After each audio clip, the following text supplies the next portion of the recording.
Aka nima maqsadda pul olamiz? Akamizdan biznes qilaman deb katta miqdorda qarz oluvdi. Endi uni qanaqa qilib qaytarishni bilmayapman. Qo'rqmang aka, orqangizda men turibman. Sen ularni bilmaysan, ular odam o'ldirishdan ham toymaydi. Masala kelish kerakmidi o'zi? Ular keldingmi? Aka hozir ishlarim orqaga ketdi. Senga 10 kun muhlat bergandimi?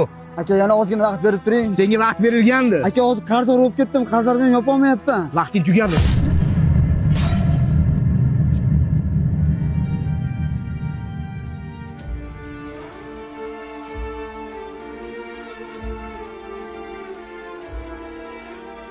Tezroq yordam ber.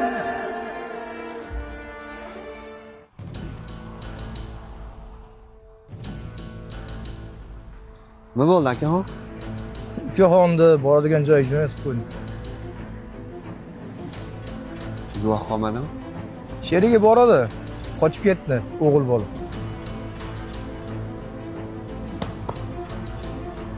Uni ham topib, hal qilib qo'ying. Yes qilamiz.